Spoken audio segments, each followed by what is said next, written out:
This is my collection of Grumman's fighting cats. Starting with the Wildcat, the F4F.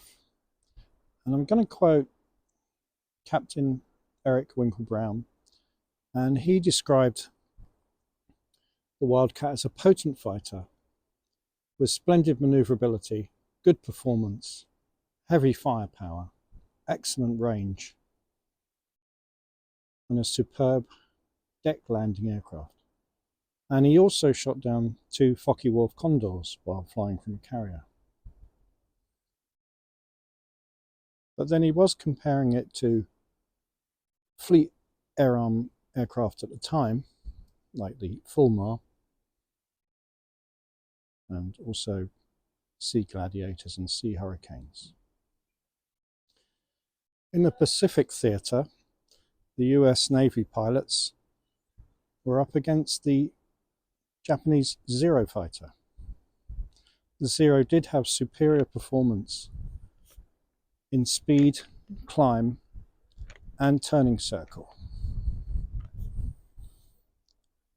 The answer to this was improved tactics and teamwork, and it was devised by a US Navy pilot called Jimmy Thatch.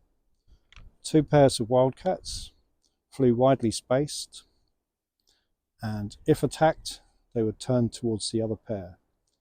This drew the Zero into a head-on attack. The Zero's weakness was that it had a lightweight airframe, which would not survive the Wildcat's firepower. The first Wildcat ace was Butch O'Hare, who shot down 5 Mitsubishi Betty bombers during the Battle of the Coral Sea in May 1942. Chicago O'Hare Airport is named in his honor. The Wildcat took part in the Battle of Midway in June 1942, and the Japanese Navy lost 4 aircraft carriers and the experienced pilots and crews. The Wildcat and its pilots played an important part in damaging the Japanese Navy, and it never really recovered. The later American naval fighters took advantage of this.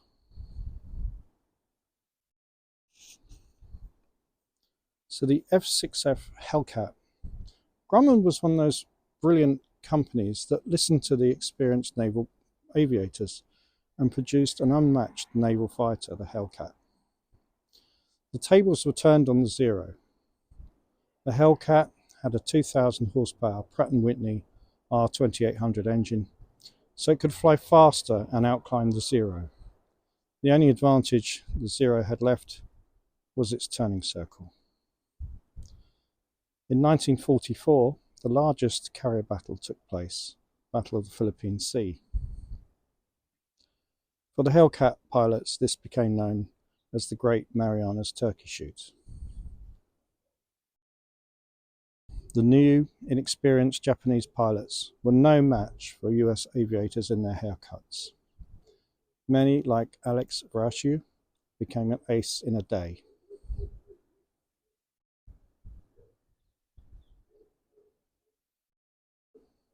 The F7F Tigercat was a twin-engined fighter bomber with tricycle undercarriage. It was too late to see service in World War II, and it was used in Korea for air support and night fighting, shooting down Polikarpov biplanes sent to bomb United Nations forces. Grumman aircraft have very purposeful designs, and for me, I think the Tigercat is one of the most beautiful aircraft ever designed. Another Grumman that was too late for World War II was the F8F, the Bearcat. Using the same engine as the Hellcat and Tigercat, but it was in a Wildcat-sized package. While it was at the limit of piston engine performance,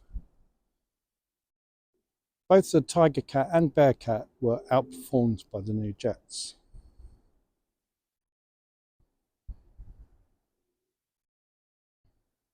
And also the US Navy preferred to keep their Corsairs. They felt that it had longer range and could carry more armament.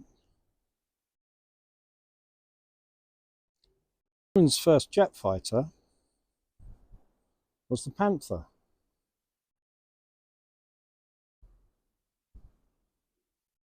And it first flew in 1947.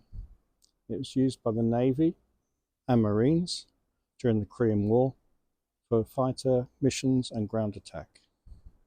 It was powered by an updated Rolls-Royce Nene jet engine, license built by Pratt & Whitney. The wingtip fuel tanks were added for the thirsty jet engine, and luckily they also improved the rate of roll.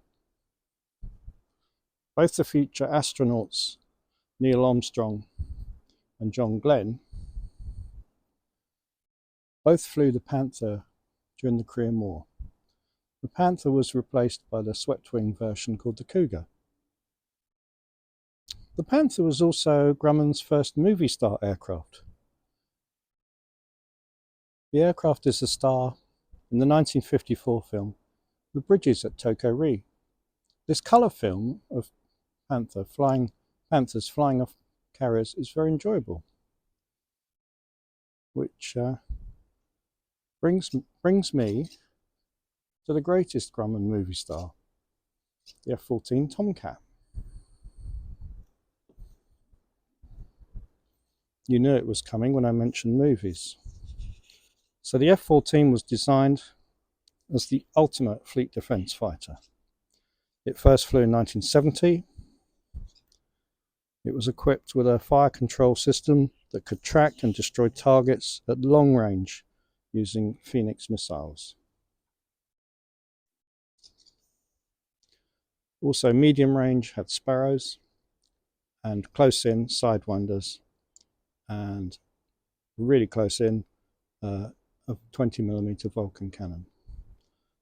The Tomcat could fly, outfly and outfight any opposition.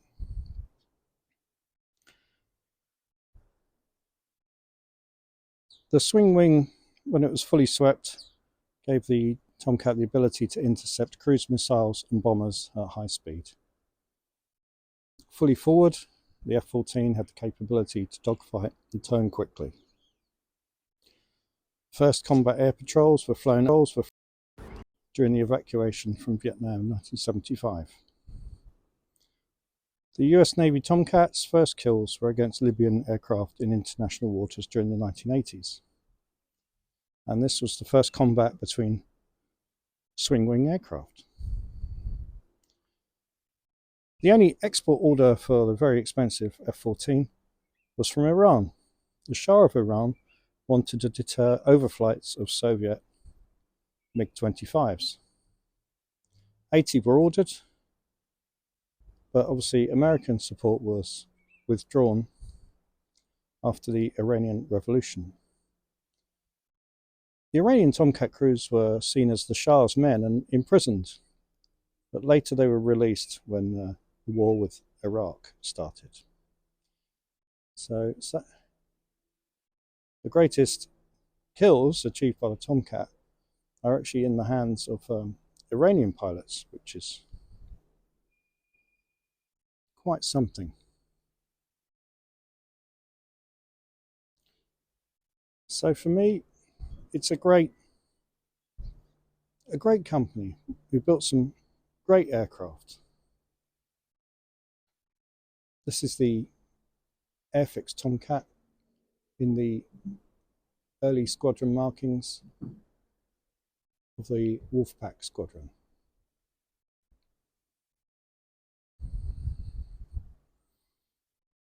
The Bearcat is the monogram kit.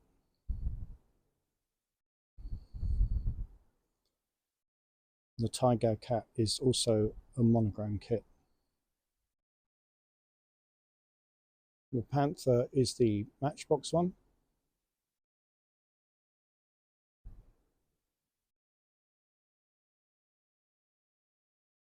And the two Hellcats here are Academy in the US Navy colours and the Airfix in Fleet colours. The Wildcat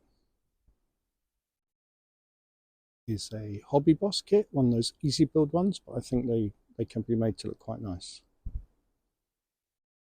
So, as for the greatest Grumman, well, they're all great. But for me, the humble Wildcat, it really did all the damage. The pilots learnt to use it with improved tactics, and it really did all the damage to the Japanese Navy. The British, we loved it, and for me it was worthy getting this lovely Tamiya kit out, and it's shown in the lovely early war period markings. The red spots in the stars were later removed, as you didn't want to get them mixed up with the red showing up on Japanese aircraft. I hope you enjoyed having a look around the collection. If you've built any of these, let me know. And if you have a favourite, don't forget to comment below. Thank you ever so much for watching. Again, if you like and subscribe, that's really great if you can do that. Thank you.